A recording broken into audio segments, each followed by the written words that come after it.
I think we do have a lot of things to worry about from the right, from the Republicans, because they are not. We saw them ouster Liz Cheney, which, don't get me wrong, I have no love for fucking Liz Cheney, but part of a terrible, wicked family. War criminals up and down, but they are only consolidating power to the right. They are only allowing people in the Trumpian, authoritarian, ethno-nationalist right to exist. And we see this.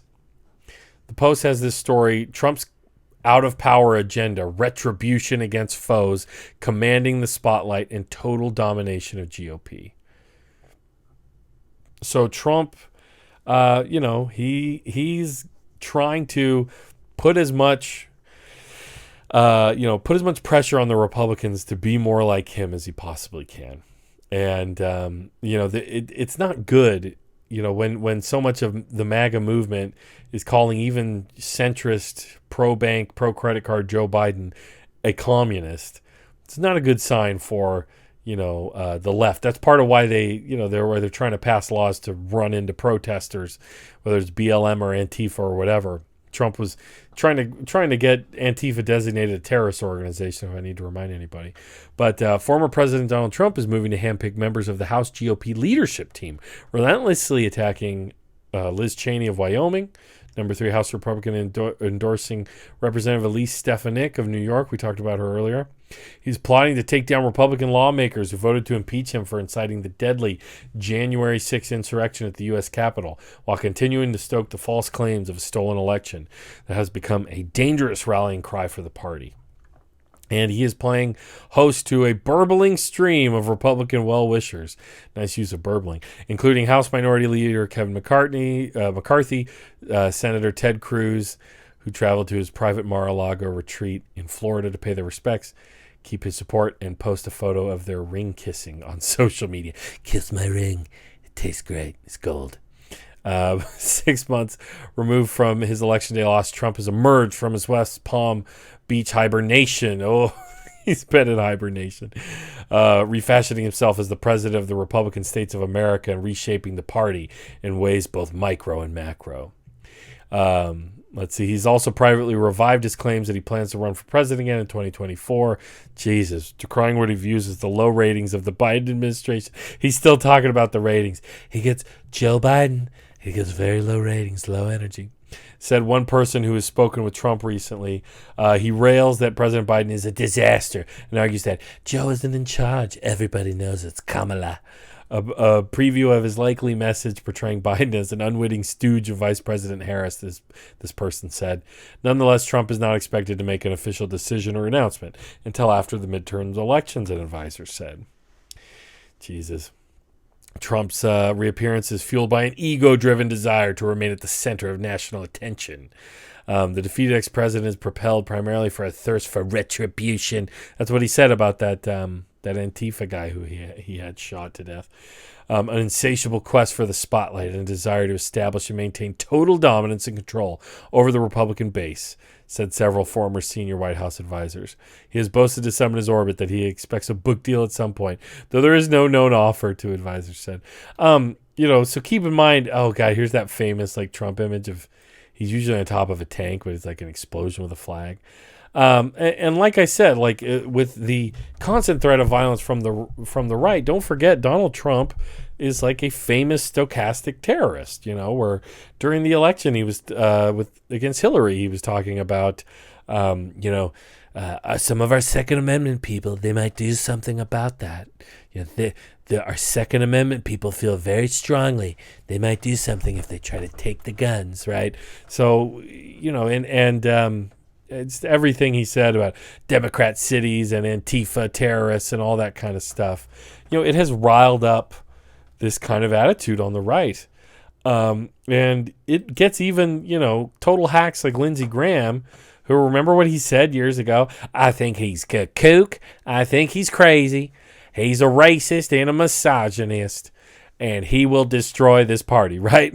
And now here he is. We can't grow without Donald Trump. I love him, and I've asked him to fart into bottles, so I might and cork them, so I might sniff them later when I'm back in my home state of North Carolina, right? So just his ability to make these, hack politicians roll over and become more Trumpian is absolutely, it is something. And even if Trump, disappears or has a heart attack or whatever and dies, like the party isn't going to get less Trumpian. There's only going to be new, they're not new. But Ted Cruz, Josh Hawley, all of these frankly dangerous characters, Tom Cotton, who are going to try to take up this mantle. Younger, a little more younger. They don't have the reality TV show, the reality TV show following. But another disturbing thing is we just don't have the opposition party that we need for this. So, Biden famously said, here's the quote, the lead from this story here. Joe Biden was speaking in a barn to a sparse campaign crowd in Iowa when he offered a prediction. If we defeat Donald Trump, he said in the summer of 2019, you're going to see, as we say in southern Delaware, an altar call.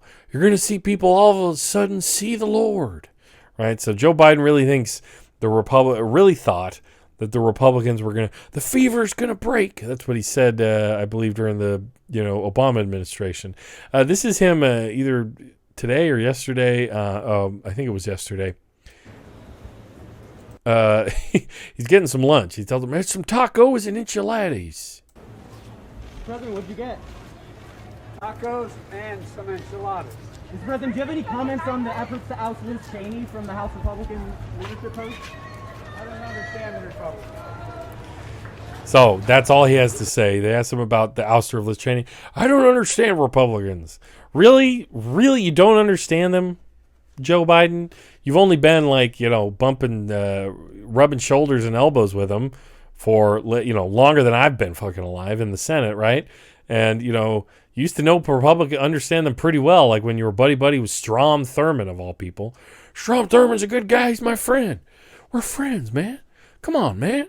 I just want to be buddy with an anti-civil rights, white supremacist. Come on. I think you understand him, Joe Biden. I don't, it's just, guys, this is the party we have. We have to change it. Sure, you could black pill, become all Jimmy Dore. The Democrat, you don't change the Democratic Party. The Democratic Party changes you, right? You could go that, sure, go that way if you want. But when you see this new generation of the Dems, I'm sorry, guys, like people like me, my age cohort, we do not have a living memory of the Soviet Union, of the Berlin Wall. I was born in 1989. I don't remember the fall of the wall. I was 2 years old, right? So, we think differently we don't have the same anti-communist paranoia and hatred and violent streak. And really, I think this is so much of why the big support of Trump and Republicans is so much among the older boomers. Basically it's boomers. This isn't just a class war. It's also a generational war with the boomers. The majority of them voted for Trump, and the younger people and of course people of color were voting the other way, and especially for Bernie too. The younger the cohort got, the more support there was for Bernie.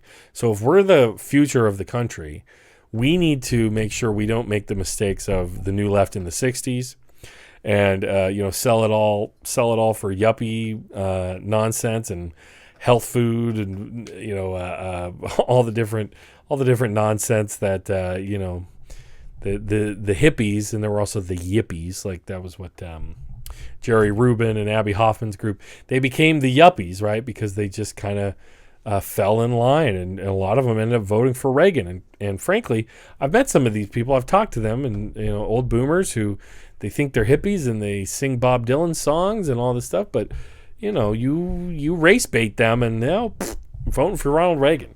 And so this is long game stuff. We gotta have a long game. This is gonna take a generation generations to turn this thing, to turn the tide, turn the ship.